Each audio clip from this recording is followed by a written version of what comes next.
Today is finally our first day of the coast to coast. Much like the previous day, the weather was absolutely perfect.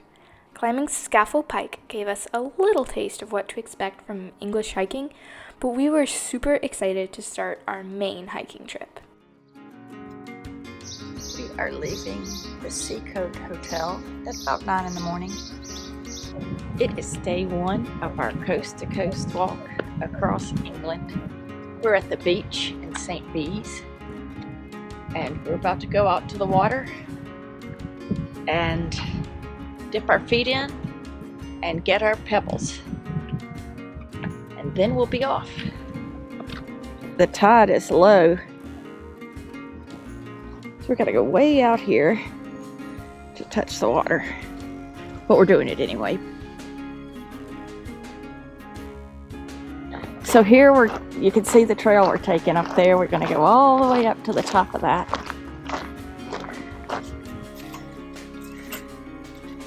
This is our first gate of the coast to coast. This area that we're climbing up is called St. Bees Head. You can see that the tide is really low. We estimate today's distance to be about 15. We walked about a half. Wildflowers everywhere. It's early June, so I'm guessing wildflowers will be good for our trip. We're at the top of St. Bees Head. There's the town of St. Bees. Over there.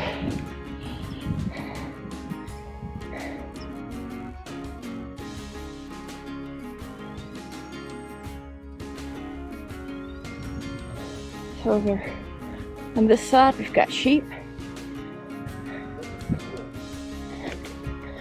And over on that side we've got the Irish Sea. Definitely a single person track here. I expect all kinds of trails on this path. The coast to coast is not a national trail in England yet. It's going to be officially designated a national trail in 2025. This is 2023, but they've started signposting it, and it will be fully signposted by 2025. We're using GPS tracks as a safeguard, because I've read there are certain parts that are a little difficult to figure out where to go without GPS tracks. So we were walking down there through that, which technically is not the path. Somehow we should have gotten up here. So we just climbed over the fence right here to get back on the path. Just warning you that we're in your field. Sorry about that. Hey guys, not trying to start a stampede. Just letting you know that we're here. In Spain, we hike with cows. In England, we hike with sheep. Wow. So up there you can see the St. Bees Lighthouse. It's the oldest in England. But that lighthouse is from 1865, and there was a previous lighthouse in there from the early 1700s. Do you remember the year, Molly? 1718. And you can see why you would need it. That's a pretty rocky coastline. I don't know if I've ever seen a more beautiful spotted trail. Coast to coast goes this way.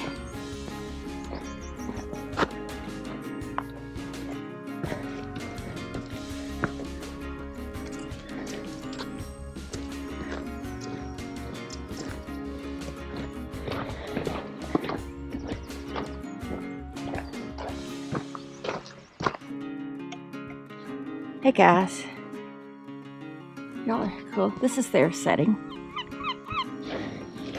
We are at the westernmost point of the coast to coast hike right now. Hi. They're letting us know that these cliffs are dangerous. in case we're idiots and want to pop out there. These are some lucky cows. As lucky as cows can be, considering these maybe for beef. So the town up above us is Whitehaven. Pablo went and returned our rental car there this morning. He also got cash, and that town has any services you need. St. Bees was pretty limited. It's a really small place. Whitehaven has a stunning location, as did St. Bees. Here's another one of these little coves. You just come up on it with no warning at all, and it's super beautiful.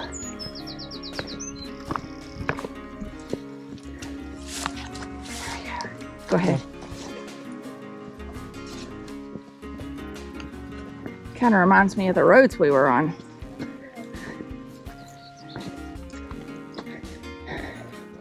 This walk along the coast has definitely not been boring in any way.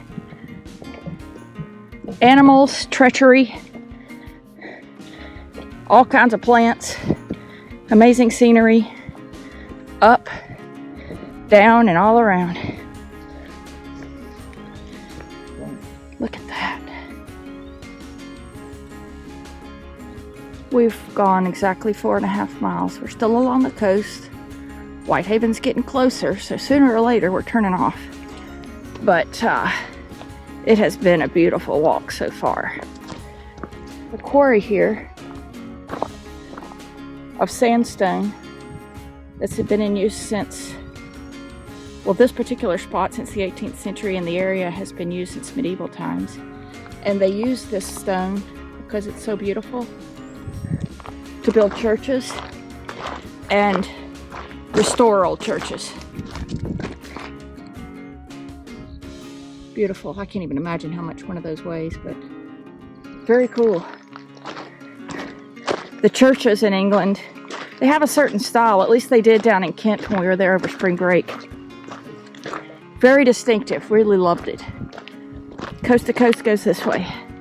So we're turning away from the coast now at 4.6 miles. It's a lovely cottage. Off we go to the east. I love how they have plaques on the benches here that they're in memory of people. There is something here. Doesn't look like it's open. Probably doesn't open yet. But it's a nice picnic area. This is in Samwith, a little over 5 miles in. Gate 14.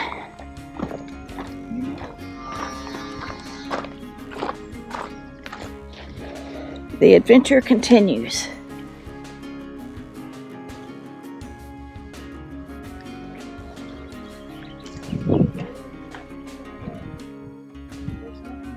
It's beautiful. Biggest piece you've ever seen?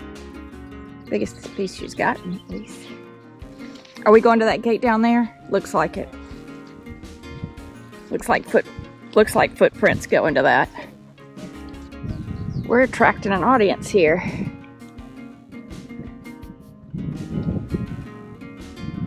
They don't know what we're doing. We're collecting wool. There's a lot of wool on the ground here. Tree full of sheep over there. We promise not to hurt your baby. You look sweet.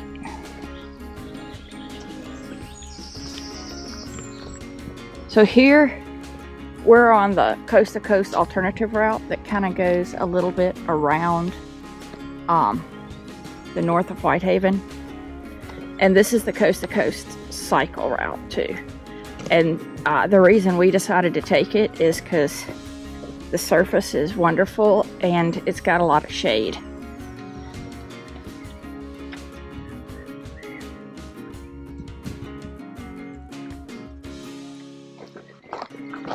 So that's gate 26, even though it was open. The Wainwright Passage.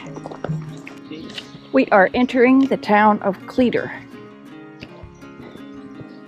which we're hoping has got a little something for us. Over there's the Church of St. Leonard, made out of that red stone that we saw being quarried earlier. St. Leonard's Church welcomes Coast to Coasters. Have a great walk. Thank you, St. Leonard's.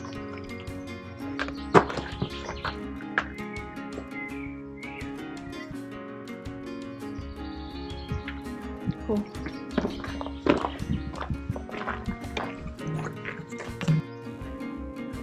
We bought some meat pies in a shop in Cleator that was just along the way. And there's a park right behind it, so we're just having a little picnic. This is gate 27 of the day.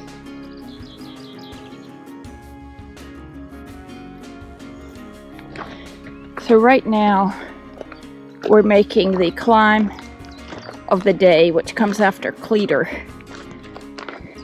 Not a huge climb. I think it was 300 or 350 meters total. So we got to that store, I'm thinking at about between 1:30 and 1:45. And they only had 3 pies left. And a lady came in right after us, and there were 3 of us. And she had a look of great distress. And she said, "How many meat pies have you got left?" And the lady said 3. And there were... She looked at us. Yeah, she looked at us. Like she was gonna cry if she did not. So I said, "We'll take 2. You get 1." And She was so relieved. yeah, that's what we did. Yep. And then there were people, there was a line out the door. They were all out of luck. So if we would have been there 3 minutes later, no meat pies for us. And the meat pie was good. Were made that morning. They were Yeah, meat and potato. they were really good. We keep thinking we're at the top. And then we're not. But that cairn must be the top. So tomorrow we have a hill twice this tall. The next day we have 2 hills twice this tall. We'll make it. But we're gonna have to eat our Wheaties that morning. And not a big meat pie at lunch. So we got up there and look at the view. We're gonna kind of walk along the top a little, it looks like, because we're going down and then we're gonna climb back up something else. So we're not really through climbing. And then we were just talking to a couple from Australia, and they were saying that they heard that the way down is pretty steep. But our legs are particularly sore on the downhills because of the scaffold pike hike. So the way down may be kind of a bow-legged, pitiful display of walking, but if it is, we're not going to show anybody. Only our Australian buddies will know. Now we see what they were talking about with the steep part. We were like, oh, so far this isn't bad at all. Yeah, it's going to be ugly. Hopefully it's switchbacks. This is like epic steep, so I'm kind of switchbacking it across. We're catching up with a lot of people because this is so insane.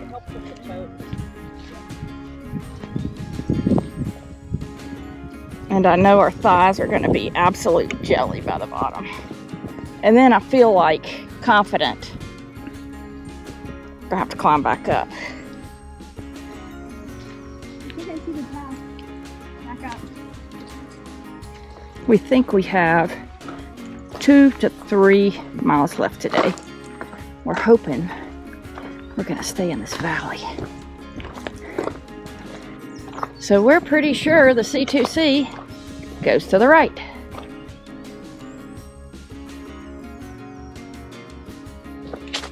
This is what the trail is like for about the last 1.25 miles into Ennerdale Bridge.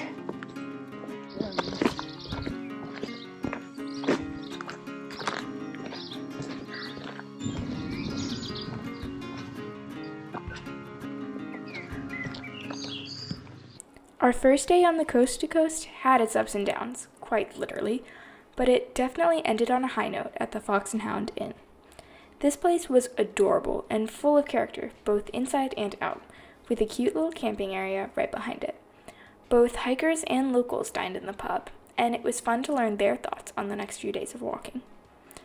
Between the animals, views, and food, that was a spectacular day, and we can't help but hope that trend continues for about 2 more weeks.